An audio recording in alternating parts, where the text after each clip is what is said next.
Eu dormi por 25 anos. Quando acordei, apenas algumas horas haviam passado. Tenho 21 anos e quando tinha 15 tive um sonho que pareceu durar 25 anos. Minha história ocorreu cerca de 6 anos atrás, quando passei um fim de semana na casa da minha avó.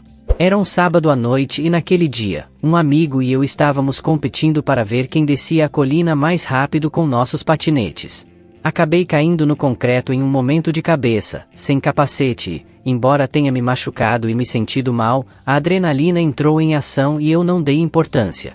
Naquela noite, enquanto estava prestes a adormecer, comecei a sentir uma dor de cabeça insuportável, mas finalmente consegui pegar no sono. Apesar dela, eu dormi apenas cerca de 4 horas. No entanto, durante o meu sono tive uma experiência que só posso descrever como algo de outro mundo, que durou o que parecia ser 25 anos. Nesse sonho, a vida seguia como de costume. Terminei o ensino médio e fui para a universidade. Cursei engenharia mecânica e na minha primeira aula do dia, às 7h30, uma aula de psicologia geral, entrei na sala, olhei ao redor e vi uma bela garota com quem acabei sentando e me dando muito bem. Seu nome era Camila Vieira, ela era de Porto Alegre e cursava educação básica. Nós nos conectamos instantaneamente e acabei me mudando para ficar mais perto dela durante a faculdade. Nós frequentemente nos encontrávamos. Eu sempre a chamava de Mila. Ambos obtivemos nossos diplomas de bacharel em nossas respectivas áreas e decidimos morar juntos enquanto procurávamos empregos. Eu consegui um emprego em uma pequena empresa de engenharia. Ela se tornou professora do ensino fundamental no estado em que morávamos, em Santa Catarina. Casamos quando eu tinha 25 anos e compramos uma casa quando estávamos casados há cerca de 4 anos. Era uma casa pequena, aconchegante e adorável em Florianópolis, um local ideal entre nossos trabalhos e nossas famílias. Tivemos 2 filhos, Rodrigo e Daniel. Nossas vidas não eram de forma alguma surreais. Tínhamos uma vida muito tranquila e comum. Tivemos filhos um pouco mais tarde do que a maioria das pessoas. Tínhamos 33 anos quando tivemos Rodrigo e 37 anos quando tivemos Daniel. Mas em uma linda tarde de domingo em agosto, eu tinha 40 anos. Na época tudo desabou. Tínhamos acabado de voltar da igreja. Mila levou o Rodrigo até a loja enquanto Daniel tirava uma soneca. A sala de estar tinha uma grande janela de vidro e à tarde, a luz do sol entrava de maneira elegante. Eu estava sentado na minha poltrona com o sol brilhando em mim e literalmente me lembro de pensar, isso é perfeito. Abri os olhos e notei que um quadro na parede estava levemente torto, então fui ajustá-lo enquanto eu estava em pé na frente do quadro. Ele me hipnotizou completamente porque havia algo de errado com ele. Estava estranho e bizarro. Eu não conseguia tirar os olhos dele e lembro vagamente de ouvir Mila e Rodrigo chegarem em casa e o que consegui perceber foi que Mila estava falando comigo com um tom ansioso e nervoso, mas tudo que ouvi foram sons abafados por baixo de um zumbido ensurdecedor nos meus ouvidos. Depois de um tempo, ela levou as crianças e foi embora. Foi a última vez que a vi, ela, Rodrigo e Daniel fugiram e nunca mais os vi. Eu não sei quanto tempo se passou a essa altura. Eu estava hipnotizado pelo quadro. Foi quando percebi que ele estava hipnotizante e estranho, não era real. E assim que esse pensamento entrou na minha mente, senti como se estivesse caindo para trás, até que me lembrei de que havia caído de rosto no concreto apenas algumas horas antes. Nesse ponto eu estava em um vazio super tranquilo, estava quente, não havia nada ao meu redor, não conseguia dizer se meus olhos estavam abertos ou não tinha certeza se não conseguia mover os braços ou apenas não conseguia perceber onde eles estavam. Então acordei em um suor frio, com o coração disparado, ouvindo um zumbido nos ouvidos e com a cabeça doendo como se alguém tivesse dado uma machadada nela. Deve ter feito um barulho alto e suficiente para acordar minha avó. Eu disse a ela que minha cabeça estava doendo terrivelmente e ela me levou a um hospital. Passei o resto daquela noite do dia seguinte praticamente, em silêncio, apenas tentando processar tudo o que aconteceu. Descobri que tinha uma convulsão grave, uma fratura de crânio onde havia batido a cabeça. Ao ouvir isso depois não tenho certeza de como não doeu tanto quando aconteceu. Não sei se tive uma experiência de quase morte na forma de um sonho ou uma experiência de outro mundo. Só sei que foi estranho. Sinto que estou acabando minha vida aqui. Atualmente, tenho 28 anos. Já sou formada e estou cursando minha segunda graduação, já que não me identifiquei muito com a primeira. Além disso, trabalho. No entanto, ainda moro na casa da minha mãe. Todos os dias sigo a mesma rotina. Trabalho durante o dia e estudo à noite. Também trabalho e estudo aos sábados, então no domingo estou exausta e não consigo nem sair para me divertir. Resido em uma cidade com quase 300 mil habitantes. Aqui, não vejo perspectivas de crescimento. Na verdade, não há nada que me agrade. Sei que sou bonita, não sou narcisista, sou alta, magra e tenho um rosto agradável. Algumas pessoas já me disseram isso, mas isso não é o mais importante para mim. Na minha adolescência, me falavam muito para investir na carreira de modelo, mas na época eu só pensava em estudar e não me importava com questões de beleza. No entanto, hoje em dia, sinto-me estagnada e não aguento mais viver nesse lugar. Estudo e trabalho tanto, mas ainda não consigo sair dessa situação financeira precária. Não tenho nenhum meio de transporte próprio, dependo do transporte público. Imagine trabalhar e estudar o dia todo e depois voltar para casa de transporte público. Não aguento mais essa situação e não quero que minha vida continue assim. Isso é algo que nunca pensei que passaria pela minha mente.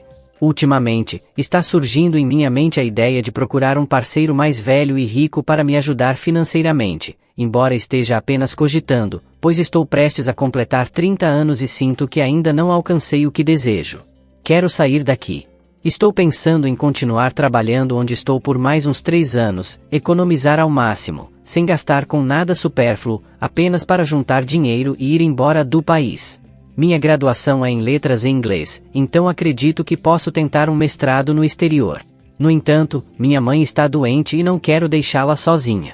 Mas esses pensamentos estão me consumindo, assim como a minha rotina monótona. Recebi um diagnóstico de transtorno emocional e ansiedade, e estou sob acompanhamento de um psicólogo e um psiquiatra para avaliar o nível em que me encontro. Me arrependo de tê-lo rejeitado. Então eu, uma garota de 16 anos, tenho um melhor amigo chamado Jota, também de 16 anos, que é colega de escola na mesma turma e moramos na mesma área residencial. Uma breve descrição do Jota: ele é alto, bonito em forma atlética, inteligente, divertido e doce. Ele até tem um cabelo bonito e os olhos mais bonitos. Eu e Jota somos amigos desde a infância até o ensino médio. Quando estava na escola primária, ele me confessou várias vezes, mas eu só o considerava um amigo. Eu nunca o via tão bonito e incrível como todos os outros o viam. Acho que era porque eu o via o tempo todo na minha vida. Cerca de 1 mês e meio atrás, Jota me confessou mais uma vez. Dessa vez, ele fez isso de maneira mais madura e doce, de tal forma que eu realmente senti borboletas no estômago, mas eu não estava certa se sentia o mesmo. A confissão dele realmente me fez pensar, mas eu valorizava mais nossa amizade e não achava que sentia algo por Jota. Então, mais uma vez, o rejeitei de uma maneira da qual ainda me arrependo. Hoje, ri e disse: então eu ainda sou sua pequena obsessão. Cresça e siga em frente, Jota. A expressão que ele fez depois que eu disse isso me fez lamentar minhas palavras. Ele não riu. Enquanto eu ria, parecia que ele estava segurando lágrimas. Honestamente, não pensei que ele estivesse falando completamente sério, porque ele sempre dizia como se confessaria 100 vezes por semana, esperando que eu dissesse sim. Jota apenas se levantou e foi embora. Ele não veio para a escola no dia seguinte, ele não saiu. Quando o chamei para irmos juntos para a escola, ele ignorou minhas ligações e mensagens, e quando as viu, nunca respondeu. No começo, fiquei brava com ele porque ele estava levando a rejeição tão a sério. Eu já o tinha rejeitado várias vezes, então ele deveria estar acostumado, pelo menos foi o que pensei naquele momento. Mas quanto mais tempo passou sem receber suas mensagens, as chamadas de vídeo aleatórias, os vídeos engraçados do TikTok que ele me enviava, mais eu me sentia mal. Eu fiz tantas tentativas de enviar mensagens para ele que, quando finalmente enviei um pedido de desculpas em um parágrafo, descobri que ele me bloqueou. Ele voltou para a escola depois de faltar por 2 semanas e meia. Durante essas 2 semanas e meia, eu pensava nele o tempo todo. Nossas mesas estavam juntas, então eu ficava olhando para a mesa dele sem prestar atenção. Uma das minhas amigas até me disse que talvez eu estivesse apaixonada por Jota, mas eu neguei. Eu neguei até vê-lo. Quando ele voltou, Jota parecia uma pessoa completamente diferente. Ele tinha mudado seu cabelo loiro para preto e feito um corte legal. Sua aura mudou completamente quando ele entrou na sala de aula, todos o olharam, incluindo eu. Ele se sentou em sua mesa e nem mesmo me olhou. Todos se aproximaram e o encheram de elogios por seu novo corte de cabelo, e de repente ele tinha o sorriso mais encantador enquanto agradecia a todos, bem, a todos exceto a mim. Eu me virei para ele com um sorriso feliz e disse: "O cabelo preto realmente te fica bem? Você aí está muito bonito." Mas ele me ignorou e continuou conversando com outro cara que até parou de falar para que J reagisse ao meu comentário. Mais nada. Ele me ignorou durante toda a manhã e quando nossa professora pediu para mudar de lugar, foi negado. Ele me ignorou e ficou com as pessoas que ele sabia que gostavam dele. Ele sempre ia embora quando eu tentava falar com ele. Eu realmente tinha aceitado que também gostava dele. Eu até peguei o telefone da minha irmã e enviei uma mensagem longa confessando meus sentimentos, me desculpando e passando por ser amigos novamente e dizendo quanto eu sentia a falta dele. Implorei para que ele falasse comigo e realmente espero que ele veja. Agora estou esperando por sua resposta. Estou me sentindo tão angustiada que quero chorar. Estou ansiosa, sinto como se ele estivesse ouvindo de mim ou me rejeitará ainda pior. Mas estou pronta para qualquer resposta, desde que ele fale comigo e leia a minha mensagem. Não me importo se ele me odeia agora, sei que o deixei com raiva e quero consertar isso. Minha mãe está brava com o meu pai porque ele não aceita o favoritismo dela sobre o meu irmão. Eu sou uma adolescente de 15 anos, mas vou fazer 16 em novembro, e tenho um irmão 10 anos mais velho que eu, de 26 anos. Ele é filho apenas da minha mãe, e não do meu pai, e a minha mãe nunca tentou esconder o favoritismo dela por ele. Ele é muito mais parecido com ela em personalidade, bebe álcool, gosta de sertanejo, é extrovertido, gosta de ir em festas, etc. E eu sou totalmente a personalidade do meu pai, mais introvertida, racional, gosto de ficar em casa e odeio barulhos altos. Basicamente, a minha mãe passa o dia todo na casa do meu irmão, que mora na mesma rua que a gente. Meu irmão mora na mesma casa que a minha tia, a irmã da minha mãe, e o marido dela. Desde sempre, eu sempre fiz piadinhas com a minha mãe dizendo que o meu irmão era o filho favorito dela, e foi sempre uma piada, por mais que no fundo eu soubesse que era verdade. Esse é o contexto principal.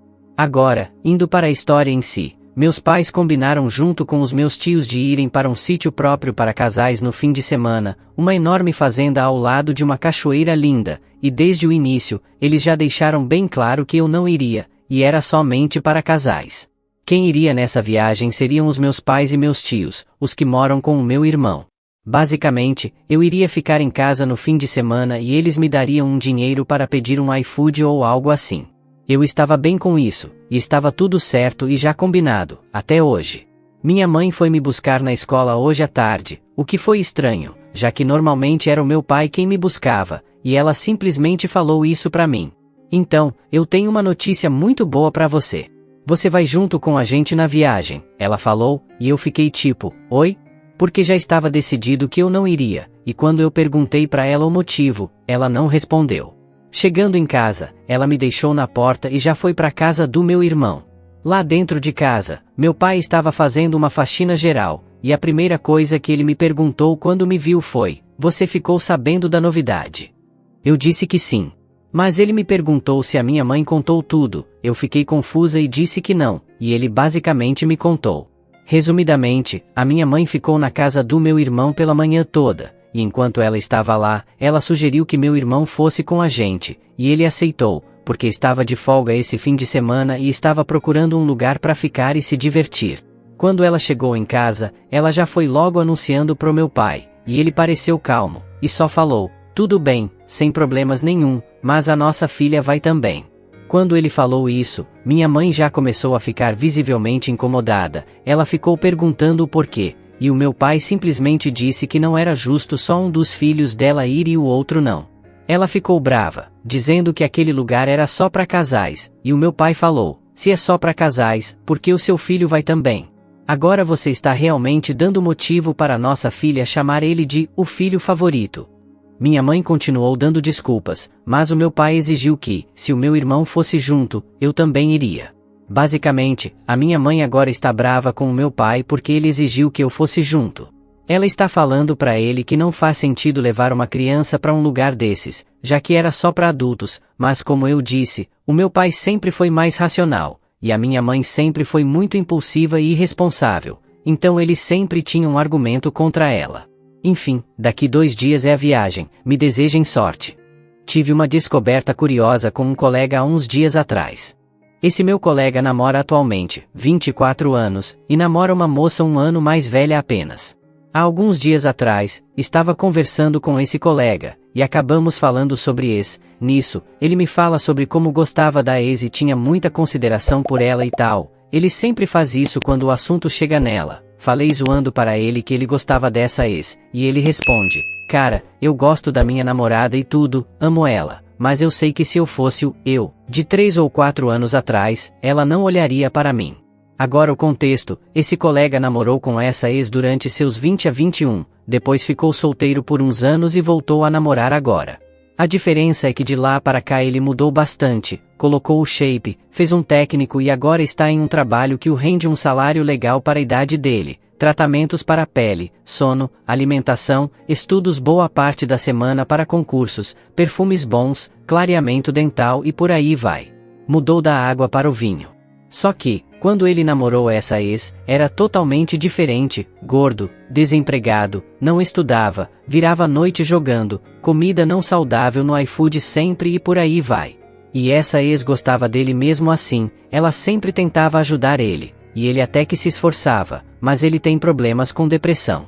Depois que terminaram, ele ficou uma fossa por vários meses, até decidir ir mudando de pouco em pouco até chegar onde está hoje.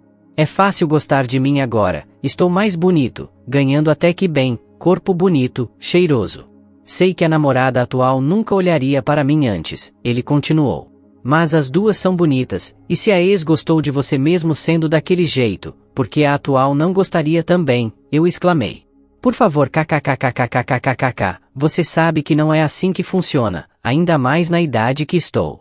Mas você não gosta de como está agora? Perguntei a ele. É claro, sei que estou muito melhor agora, e estou feliz comigo mesmo, mas eu nunca poderei confiar nela como eu confiava na ex porque ela está comigo no meu melhor momento, na minha melhor fase. Realmente. Depois disso, eu pensei na frase do Drax de Guardiões da Galáxia: se você é feio e gostam de você, gostam por quem você é. As pessoas bonitas nunca sabem em quem confiar. Isso me fez pensar em quantas pessoas por aí que não tiveram um glow up e internamente pensam parecido.